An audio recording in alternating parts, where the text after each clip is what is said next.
안녕하세요. 오늘은 한상복 작가님의 저서 감이 온다를 소개해드리기 전에 작가님의 다른 저서들을 간략하게 요약해보려 합니다. 한상복 작가님은 깊이 있는 통찰력과 따뜻한 시선으로 많은 독자들이 마음을 사로잡은 작가입니다. 그의 대표작들을 통해 작가님의 철학과 메시지를 조금 더 이해해보도록 하겠습니다. 먼저 한상복 작가님의 대표작인 배려입니다. 이 책은 타인을 이해하고 배려하는 삶의 중요성을 강조합니다. 작가는 배려가 단순한 예의가 아니라 사람들 간의 관계를 더욱 깊고 의미 있게 만드는 중요한 요소라고 설명합니다. 인간관계의 본질을 꿰뚫는 통찰을 제공하며 우리 사회에서 배려가 얼마나 중요한 역할을 하는지 깨닫게 해줍니다. 다음으로 소개할 책은 일상의 발견입니다. 이 책에서는 우리가 일상에서 쉽게 지나칠 수 있는 소소한 순간들을 재조명합니다. 한상복 작가는 평범한 하루하루가 얼마나 소중하고 특별한지 일깨워줍니다. 일상 속에서 발견할 수 있는 작은 기쁨과 행복을 통해 삶의 진정한 가치를 찾는 여정을 그립니다. 이 책을 통해 우리는 바쁜 일상 속에서도 작은 행복을 놓치지 않고 살아가는 법을 배울 수 있습니다. 또 다른 저서 변화의 시작에서는 변화의 필요성과 그 과정에서 겪는 어려움에 대해 다룹니다. 작가는 변화가 두렵고 힘들 수 있지만 그 안에서 성장하고 발전할 수 있는 기회를 찾을 수 있다고 말합니다. 변화의 과정을 통해 우리는 더 나은 자신을 발견하고 새로운 가능성을 열어갈 수 있습니다. 이 책은 변화 앞에서 주저하는 사람들에게 큰 용기와 힘을 줍니다. 그리고 마지막으로 소개할 감이 온다입니다.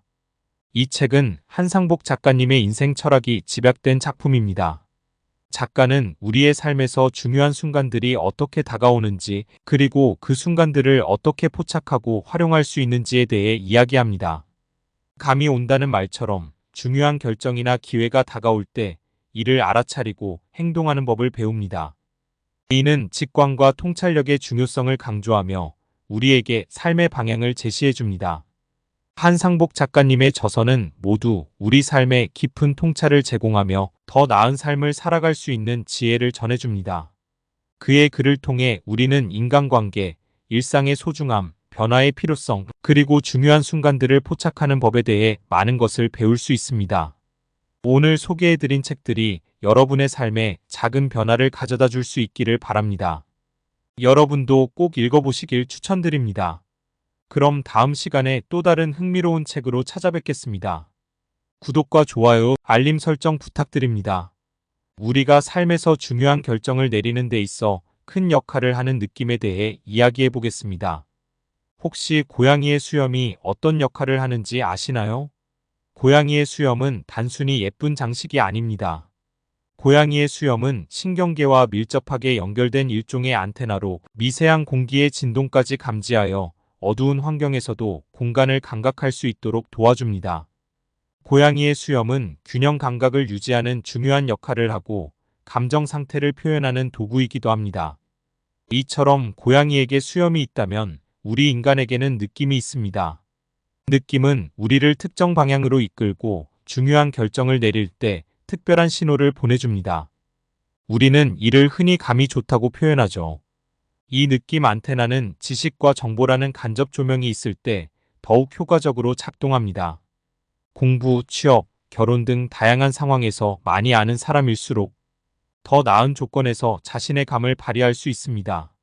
세계적인 헌팅 회사인 크리스천 앤드 팀버스가 경영자들을 대상으로 분석한 결과 45%에 가까운 경영자들이 중요한 결정을 내릴 때 사실과 수치보다는 직관에 의존한다고 답했습니다. 과거에는 제한된 정보를 독점한 사람이 유리했지만 오늘날의 정보 과잉 시대에서는 남다른 선택을 하는 사람이 흐름을 주도합니다.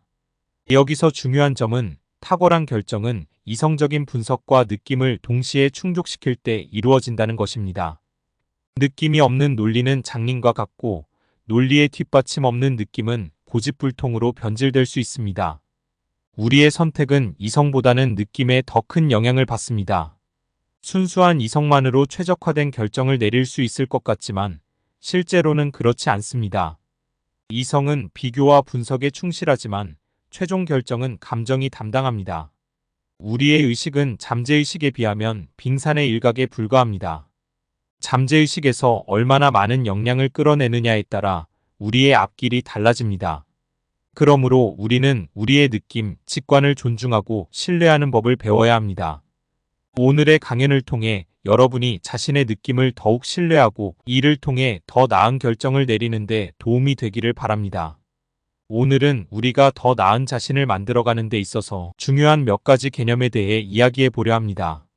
먼저 글쓰기와 창작에 대해 말씀드리고 싶습니다. 글쓰기를 할 때 우리는 먼저 가슴으로 초안을 써야 합니다. 생각은 나중에 해도 됩니다. 위대한 작곡가들이 일을 시작할 때 영감을 기다리는 것이 아니라 일하고 있기 때문에 영감을 받는다는 사실을 기억하세요. 베토벤, 바그너, 모차르트 모두 매일 자신의 일에 전념하며 영감을 끌어냈습니다. 이들은 영감을 기다리느라 시간을 낭비하지 않았습니다. 우리의 마음이 준비되지 않았을 때는 먼저 몸을 움직여야 합니다. 몸은 느낌을 통해 마음과 연결되어 있기 때문에 먼저 반응한 몸은 마음에 시동을 걸어줍니다. 시작이 리듬을 타면 감은 저절로 오게 됩니다. 그 감을 받아들여 방향을 잡고 고치고 다시 고치는 과정을 통해 나만의 걸작이 탄생합니다. 운동선수들도 마찬가지입니다. 그들은 독특한 방법으로 연습하며 감을 익힙니다. 예를 들어 당구 선수는 당구대 위에 콜라병을 눕혀놓고 큐스틱을 입구에 닿지 않도록 찔러 넣는 연습을 하루도 쉬지 않고 합니다. 프로골프 선수는 500원짜리 동전 위에 100원짜리 동전을 겹쳐놓고 100원짜리만 쳐내는 연습을 합니다. 하루라도 연습을 하지 않으면 감이 떨어집니다. 모든 운동은 머릿속에 떠올린 느낌이 근육으로 기억된 느낌과 일치될 때 성과를 냅니다. 감의 단련은 무한 반복 앞에 장사 없습니다. 남다른 감을 이어가는 데는 인내와 절제가 필수적입니다. 감은 수행을 통해 닦이기도 합니다. 활시위를 당기고 호흡을 고르는 것은 기회의 영역이지만 발사의 순간을 채우는 것은 매우 짧은 순간의 느낌입니다. 그 느낌이 정확하게 표적에 꽂힐 때의 감각을 익히는 것이 또한 수련입니다. 또한 일의 특성상 예민한 느낌에 많이 의존해야 하는 직업군은 도제 시스템으로 노하우를 전수합니다. 영혼이 자유로워야 현실 감각에 기반한 직관을 발휘할 수 있습니다. 다른 이에 대한 미움이나 분노 같은 감정을 키울수록 우리는 상대를 마음의 감옥에 가두고 그를 감시하는 간수 노릇을 하느라 잠시도 한눈을 팔지 못하는 불행한 신세가 됩니다. 손재주야말로 감을 닦는데 탁월한 효과가 있습니다. 사람의 손은 27개의 뼈로 구성되어 있는데 두 손의 뼈를 합하면 54개로 인간의 몸을 구성하는 206개의 뼈 가운데 26%가 손에 집중되어 있습니다. 철학자 칸트는 손을 눈에 보이는 뇌의 일부라고 명명하기도 했습니다. 다양한 사람들과 어울려 이야기를 듣다 보면 조언보다 더 큰 인사이트를 얻을 수 있습니다. 전부터 알던 것들 사이에 부족했던 연결고리가 저절로 연결되면서 더 큰 깨달음을 얻곤 합니다. 이를 아웃사이트라고 부르며 다른 사람들에서 오는 영감이니까요. 격이 없이 편하게 이야기가 오가는 식사 모임이 그런 영감을 얻을 수 있는 자리입니다. 전문가들에 따르면 익숙한 길을 걷는 단조로운 과정을 통해 외부의 자극에 맞춰져 있던 주파수가 차츰 내면으로 향하게 된다고 합니다. 스스로의 느낌과 생각에 집중해 머릿속을 어지럽히던 생각의 실타래가 풀리는 것이죠. 우리의 감은 충전 후에 리듬을 타야 고도의 집중력을 발휘합니다. 음악과 함께하는 적당한 긴장과 이완이 창의성을 자극하는 데 특히 도움이 됩니다. 음악만큼 감성으로 우뇌를 자극해주는 수단이 없기 때문입니다. 영감은 열심히 일할 때뿐만 아니라 좋은 음악을 들으며 흥이 나는 일을 할 때 더 자주 찾아옵니다. 마지막으로 힘을 뺀 고수는 남의 위에 서려고 하지 않습니다. 자신이 밝힌 빛으로 상대를 비추어 그가 빛나도록 해주는 것이 고수의 내공입니다. 여러 사람을 밝혀줄수록 빈 무리가 커집니다.